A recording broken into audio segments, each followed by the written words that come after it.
Hello and welcome to my kitchen. In this video, I'm going to show you how to make Ras Malai, which is a delicious Indian dessert made using milk, and it's one of my favorites. It's so good. And this recipe comes from my aunt Susimasi, who was an amazing cook, and I had to actually call my sister-in-law to get some tips from her as well. So thank you, Monabin, for the tips. Now, if you've never made Ras Malai before and you think it's really complicated, actually the procedure is fairly simple. It just takes a bit of time, like 2 to 3 hours to make. So make sure you give it the time, but definitely try this recipe at home because you won't regret it. So let's get cooking. Don't forget, the written recipe is on my website, milhan.com, and watch till the end because I'm going to go over all the tips with you. So in this recipe, we're going to use only whole milk. You want the full fat milk, so as creamy as you can get it. And here I've got 2 liters of whole milk that I'm going to use to make the paneer, which is the little discs that are going to be part of the Ras Malai. And I've got another 2 liters of whole milk along with 300 ml of double cream. And we're going to cook this up to make the basudi, which is basically the sauce in the dessert. Here I've got 2 heavy bottom pans to heat up the milk.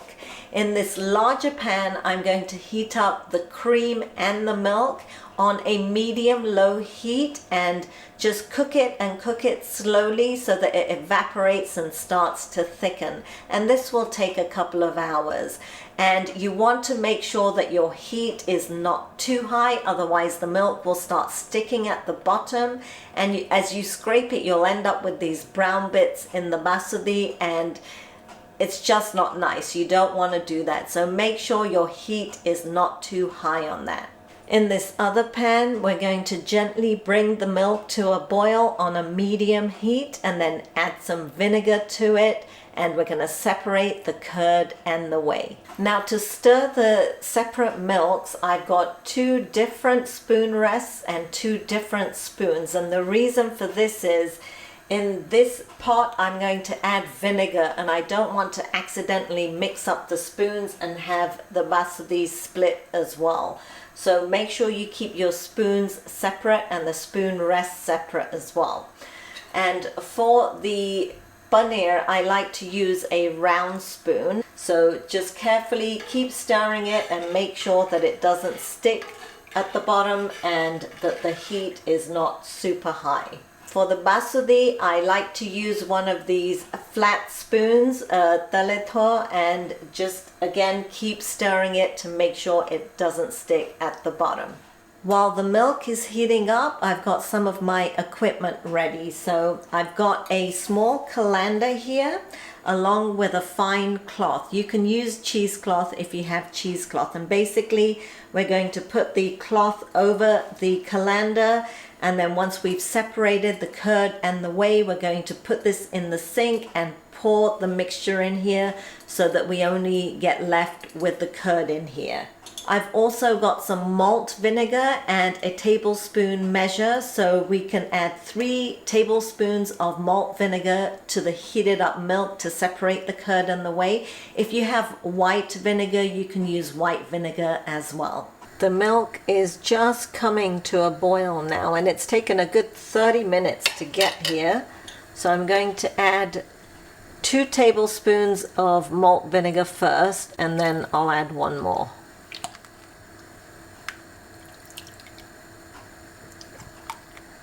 Just going to mix this in. And it's already starting to separate, but with the 3rd tablespoon, you'll see that it just completely separates.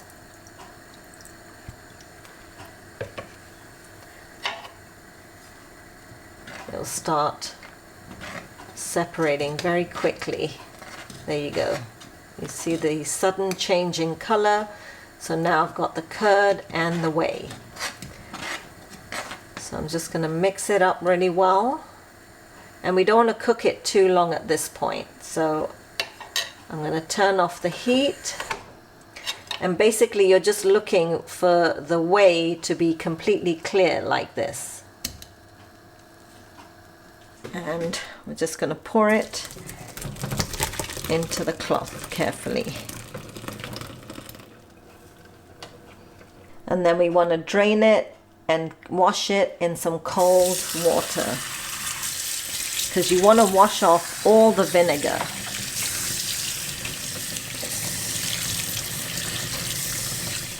Once it's washed off, then go ahead and just tie the cloth up so that all the paneer is inside the cloth.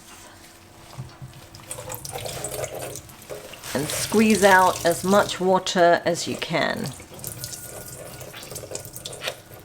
And then we need to squeeze out any excess water from the paneers. So basically I've got a plate with a flat bowl upside down. I've got my paneer in the cloth and I'm putting another plate on top of that. And I've got a heavy item. This is my granite pestle and mortar, and it's very heavy. You can use bricks or anything else that is heavy. I'm going to place that on top, make sure it balances, and then let this sit here for 40 minutes to an hour so that the water slowly comes out of the paneer.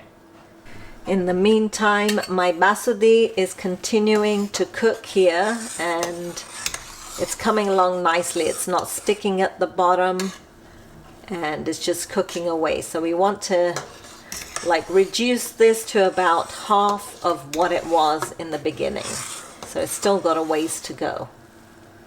So this has been sitting for 30 minutes and there is quite a bit of water that came out. So this is done.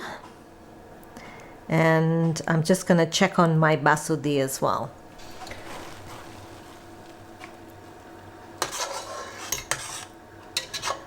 Okay, so this has been going for an hour and a half, maybe just a little bit longer, and I think this is good enough. So I'm just going to add some sugar in here and some cardamom. So I'm adding a 1/4 teaspoon of cardamom powder, and I'm going to do a 1/2 cup of granulated sugar, and if I need more I'll add more.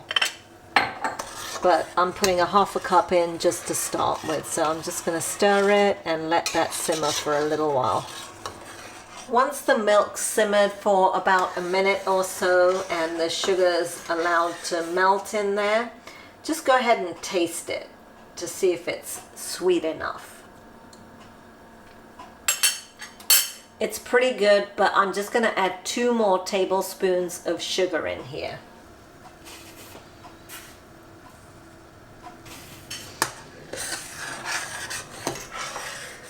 Then once that's mixed in, I'm going to turn off the heat and let it cool down a bit. Now while the basudi is cooling down, I've got my paneer here, which has had all the water squeezed out. I'm going to place that into a bowl.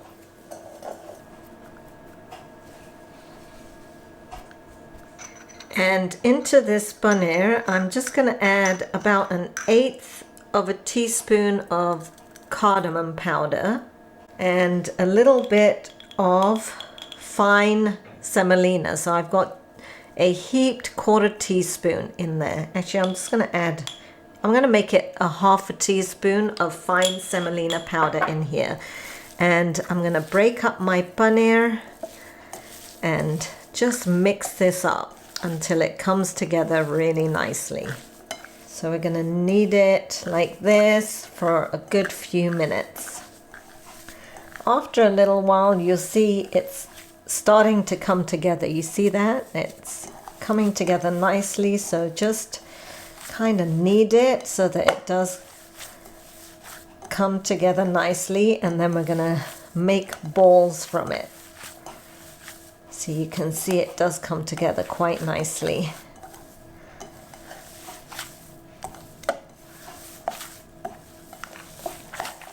There you go.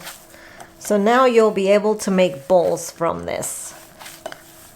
Now to make the balls, I like to use my scoop here. This is a 1 teaspoon scoop, and I like to use the scoops because it just makes them all even. And I've got these on my website. If you don't have any, you can go check out the link for that. So just go ahead and take a level scoop and roll it in your hand into a disc.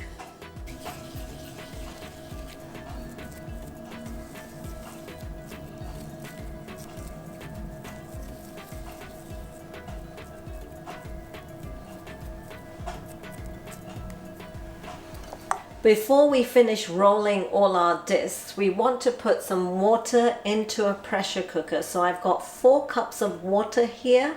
I'm going to add 5 tablespoons of sugar to this, and we're going to put it on to boil. What we're going to do is we're going to place like 7 to 10 of the discs in here and pressure cook them for 3 whistles. So my whistle just went and I've turned off my heat. Now I'm going to quickly release the pressure under cold running water.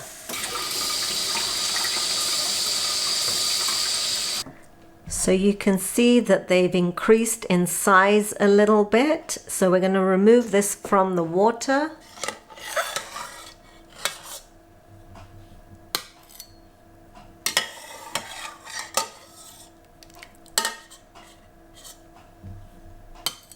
And then I'm going to put the next batch on to pressure cook.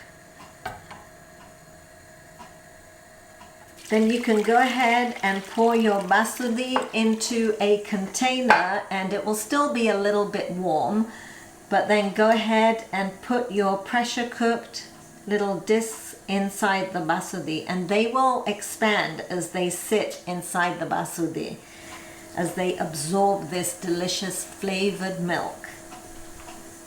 So this is the last of the malai here that has been pressure cooked. So before you add it in there, just go ahead and make sure you remove most of the water. And then you can just directly add it in there to your basudi.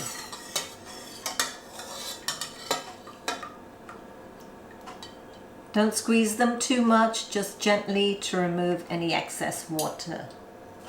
And then the final step is to garnish this. So for that, I've got some finely sliced pistachios and finely sliced almonds. I've also got some crushed up cardamom powder. You can add saffron to this if you like. You can add rose essence if you like, just a little touch of it.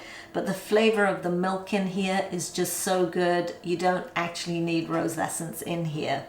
Now this tastes really good after a couple of days, so it's a great sweet dish to make ahead of time.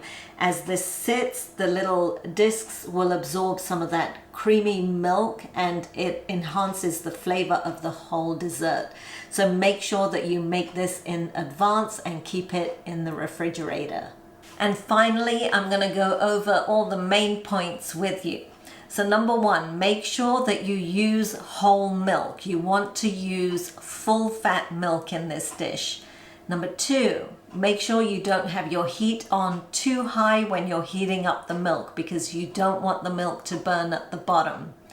Number 3, use vinegar to separate the curd and the whey, because it works so much better, and actually the flavor is different and it tastes better.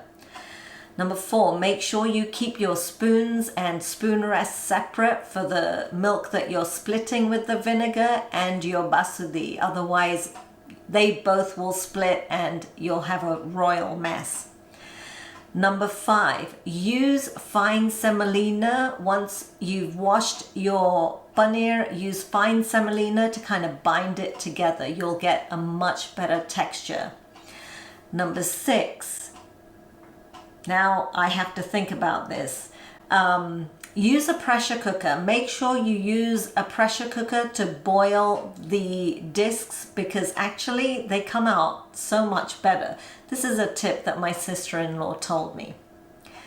Number 7, make sure you squeeze out the water once the discs have been boiled, because you don't want your basudi to become thinner with the water from the boiling. Number 7, once you've made it, refrigerate it, because this dish actually tastes better as it sits. So eat it in a couple of days. Don't eat it right after you've made it, because you want the discs to absorb all of that delicious milk. Number 7, you can actually freeze the Ras Malai. So once it's sat for a day or two, put it into containers and put it in the freezer, and you can serve it anytime you like. And I think that's all of the tips that I have. If you have any questions, don't hesitate to ask me. So there you have it. That's how you make Ras Malai. So if you really want to impress some special guests, then definitely try out this recipe.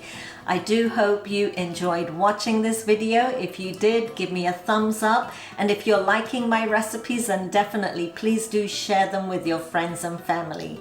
I look forward to seeing you all soon for some more cooking inspiration.